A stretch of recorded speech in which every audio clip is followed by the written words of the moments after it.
Hey humans, welcome to Read to Me, Matt Dunn. I'm Matt Dunn, and I'm going to read to you. Yeah. Today, we're reading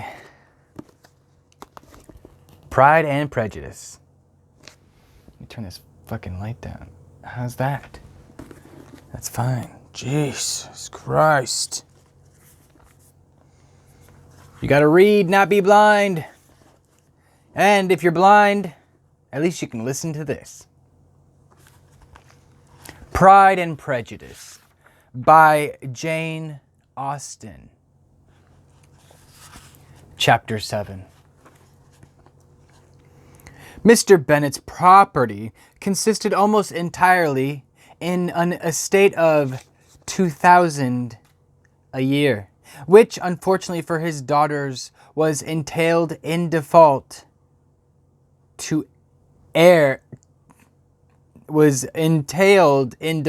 of heirs male on a distant relation and their mother's fortune. Though ample for her situation in life, could not but ill supply the deficiency of his. Her father had been an attorney in Meryton and had left her £4,000. £4,000. She had a sister married to a Mr. Philip, who had been a clerk to their father and succeeded him in the business, and a brother settled in London in a respectable line of trade. The village of Longbourn was only 1 million from Meryton, a most convenient distance for the young ladies, who were usually tempted thither 3 or 4 times a week to pay their duty to their aunt and to a milliner's shop just over the way.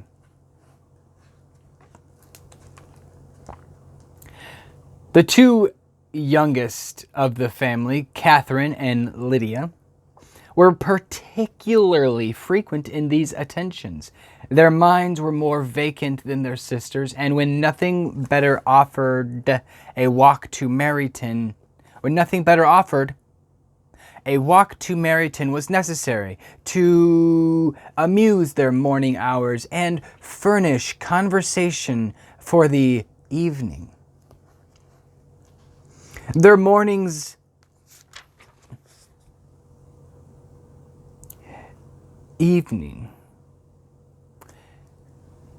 and however bare of news the country in general might be, they always contrived to learn some from their aunt. At present, indeed, they were well supplied both with news and happiness by the recent arrival of a militia regiment in the neighborhood. Ooh, exciting. It's like the parades in town.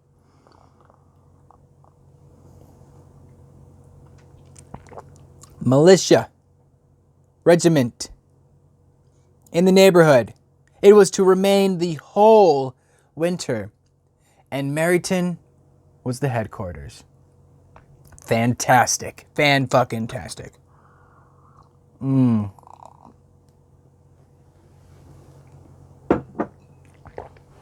Oh, that's some good hot cocoa. 'Tis the fucking season. Hey!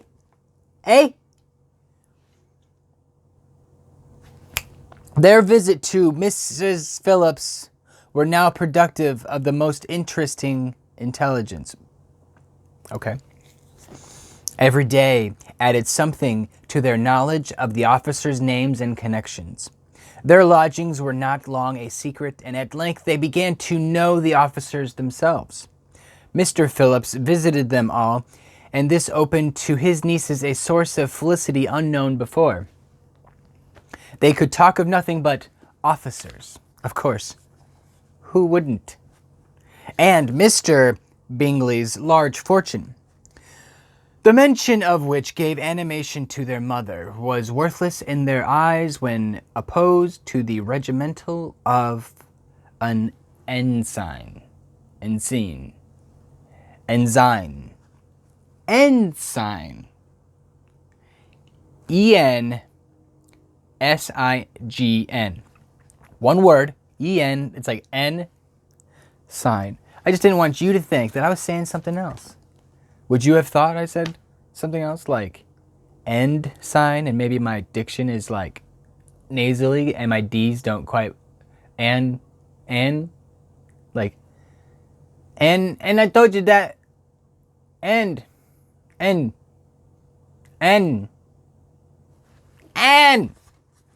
ensign. After listening to one morning of their effusions on this subject, Mr. Bennet coolly observed,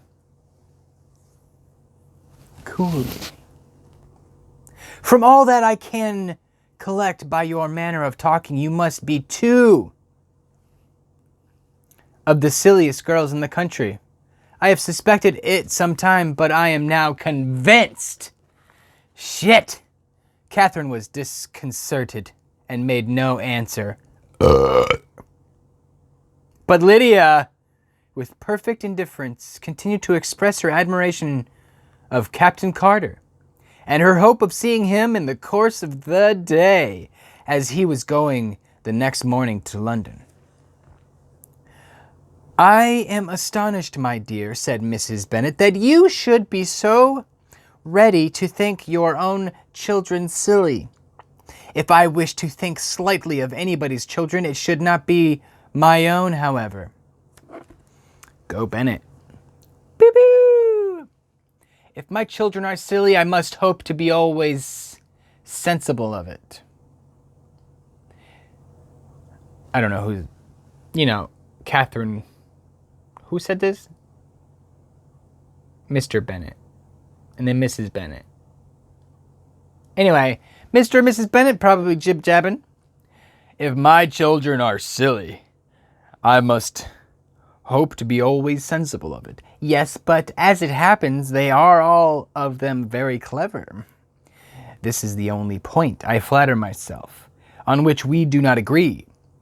I had hoped that our sentiments coincided in every particular, but I must so far differ from you as to think our two youngest daughters uncommonly foolish.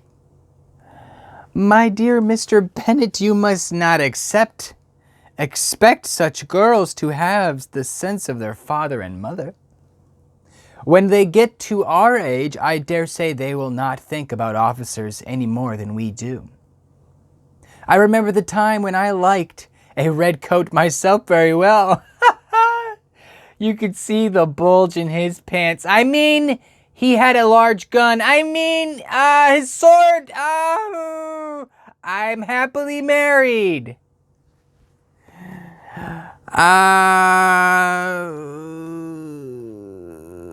So then there was this thing, and then the redcoats more our age, I dare think anymore. Well, there it is, found my spot.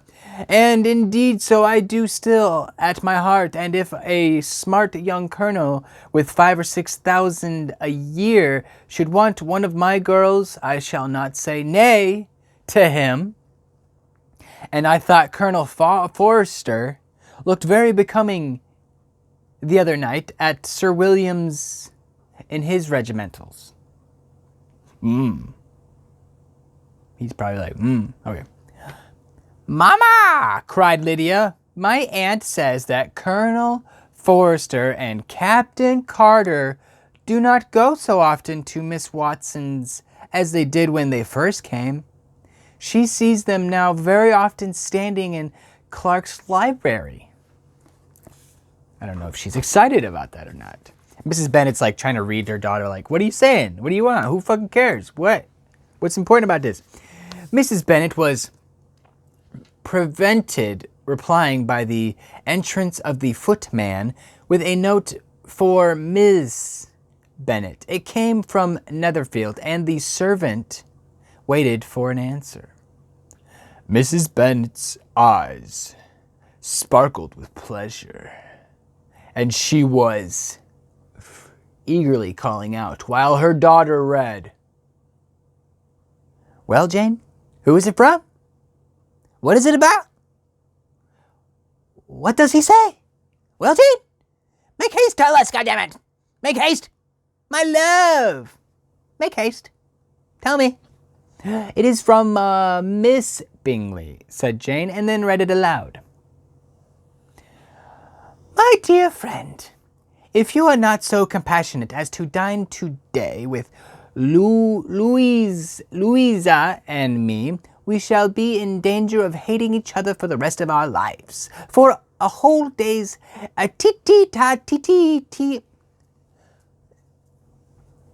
for a whole day's tete, it's French, I'm assuming, between two women can never end without a quarrel. Come as soon as you can on the receipt of this. My brother and the gentleman are to dine with the officers. Yours ever, Caroline Bingley. With the officers? Holy shit, cried Lydia. I wonder my aunt did not tell us of that. She just didn't want to tell us, that fucking bitch. Dining out, said Mrs. Bennet. That is very unlikely. Can I have carriage, said Jane. Can I? Carriage, please? No, my dear, you had better go on horseback because it seems likely to rain, and then you must stay all night. Okay. That would be a good scheme, said Elizabeth, if you were sure they would not offer to send her home. Oh, but the gentleman will have Mr. Bingley's chassis to go to Meryton, and the Hursts have no horses to theirs. I had much rather go in the coach. But, my dear, your father cannot spare the horses. Wow. I am sure. They are wanted in the farm. Mr. Bennet are not they? Mr. Bennet? Are they not? Are not they? Mr. Bennet? They are wanted in the farm much often than I can get them. But if you have to get them today, said Elizabeth, my mother's purpose will be answered. She did at last extort from her father an acknowledgement that the horses were engaged. Jane was therefore obliged to go on horseback, and her mother attended her to the door with many cheerful protagonists of a bad day. Her hopes were answered. Jane had not been gone long before it rained hard. Her sisters were uneasy for her, but her mother was delighted. The rain continued the whole evening without intermission.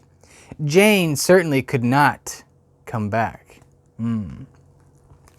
This is a lucky idea of mine, indeed, said Mrs. Bennet more than once,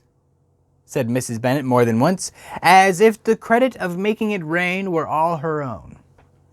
Till the next morning, however, she was not aware of all the felicity of her contrivance.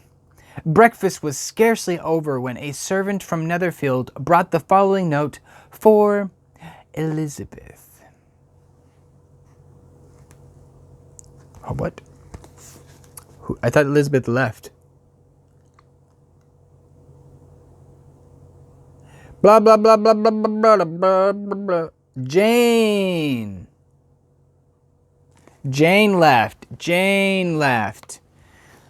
My dearest Lizzie, I find myself very well this morning, which I suppose is to be imputed by my getting wet through yesterday. My kind friends will not hear of my returning home till I am better. They insist also on my seeing Mr. Jones. Therefore, do not be alarmed if you should hear of his having been to me. And excepting a sore throat and headache, there is not much the matter with me. Yours, etc. Ah, shit, Jane's sick. She pulled that one right out of her ass. Well, my dear, said Mr. Bennet, when Elizabeth had read the note aloud, if your daughter should have a dangerous fit of illness, if she should die, it would be a comfort to know that it was all in pursuit of Mr. Bingley and under your orders. Wow! That's nothing to fucking joke about, man. This is like the 1800s. What fucking year is this? Is there a year? United States. Year 20. It doesn't say. You don't joke about death because that shit, it does happen. Oh, I am not at all afraid of her dying. People do not die of little trifle colds. Yeah, right. She will be taken good care of. As long as she stays there, it is all very well. I would go and see her if I could have the carriage. Oh, so you get the fucking carriage? Elizabeth, feeling really anxious, was determined to go to her, though. The carriage was not to be had, and as she was now no horsewoman, walking was her only alternative. She declared her resolution. Resolution! How can you be so silly? Cried her mother. How can you be so silly, cried your mother, as to think of such a thing in all this dirt? You will not be fit to be seen when you get there. I shall be very fit to see Jane, which is all I want. Is this a hint to me, Lizzie? Said her father. To send for horses? No, indeed. I do not wish to avoid the walk. The distance is nothing when one has a motive. Only 3 miles. I shall be back by dinner. I admire the activity of your benevolence, observed Mary. But every impulse of feeling should be guided by reason, and in my opinion, exertion should always be in proportion to what is required. We will go as far as Meryton with you, said Catherine and Lydia. Elizabeth accepted their company, and the 3 of the young ladies set off together. If we make haste, said Lydia, as they walked along, perhaps we may see something of Captain Carter before he goes. In Meryton they parted. The 2 youngest repaired to the lodgings of one of the officers' wives, and Elizabeth continued her walk alone, crossing field after field at a quick pace, jumping over stiles and springing over puddles with impatient activity, and finding herself at last within view of the house, with weary ankles, dirty socks, dirty stockings, and a face glowing with the warmth of exercise. She was shown into the breakfast parlor, where all but Jane were assembled, and where her appearance created a great deal of surprise. That she should have walked 3 miles so early in the day in such dirty weather and by herself was most incredible to Mr. Hurst and Miss Bingley, and Elizabeth was convinced that they held her in contempt for it. She was received, however, very politely by them, and in their brother's manners there was something better than politeness.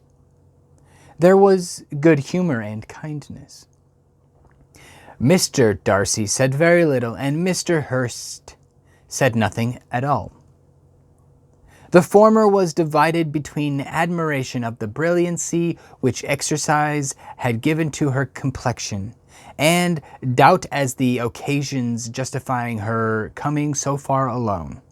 The latter was thinking only for his breakfast.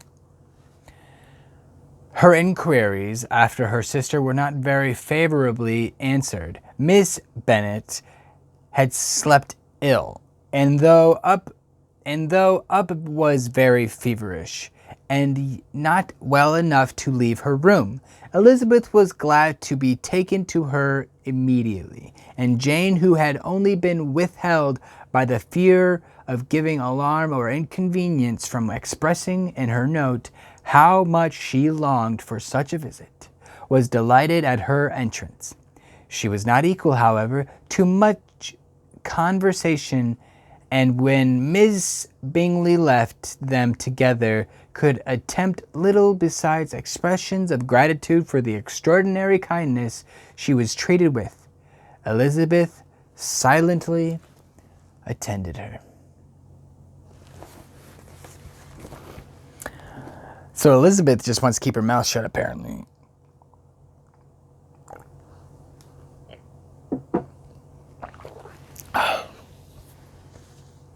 When breakfast was over, they were joined by the sisters, and Elizabeth began to like them herself. When she saw how much affection and solicitude they showed for Jane, the apothecary came, and having examined his patient, said, as might be supposed, that she had caught a violent cold, and that they must endeavour to get the better of it. Advised her to return to bed, and promised her some draughts. Draughts being like cold medicine, I think. Back in the day. Hashtag back in the day. The advice was followed readily, for the feverish symptoms increased and her head ached acutely. Elizabeth did not quit her room for a moment, nor were the other ladies often absent. The gentlemen being out, they had, in fact, nothing to do elsewhere. When the clock struck 3, Elizabeth felt that she must go, and very unwillingly said so. Miss Bingley offered her the carriage, and she only wanted a little pressing to accept it. When Jane testified such concern in parting with her that Miss Bingley was obliged to convert the offer of the chassis into an invitation to remain at Netherfield for the present, Elizabeth most thankfully consented, and a servant was dispatched to Longbourn to acquaint the family with her stay and bring back a supply of clothes. Woo! Jane's staying, Elizabeth is staying. It's gonna be a fucking party at the Bingleys. Bingley, Bingley, Bingley, Bingley, Bing, Bing, Bing, Bing. Oh shit, that's the end of chapter 7. Ah! Look at us flying by. We're gonna be on chapter fucking 100 by tomorrow. Wowee. This is just like scheming things. I can just see it. Things are just like do. Uppity type Richie Rich boys gonna get him. Gonna get him. This Elizabeth, you can already tell, is such a wild child. Running in the mud, splish splashing, getting the sweating on. Just showing up being like, yo, where's my sister? I heard she's sick. I don't give a fuck about your hoity-toities. I heard she's sick. I'm a sister. Older or younger, possibly both. Anyway, if you'd like for me to keep reading, please check out some more of my videos. I'll have more. Got them coming every day. I got some old ones. Check them out too. They're old. And they're okay. Please give me a thumbs up if you like it. Subscribe. I'll make more videos every day. Comment down below if you want to hear from me, see from me, or whatever. Thanks. Please come back. I don't know what else to say. You're doing great. You're my #1 fan.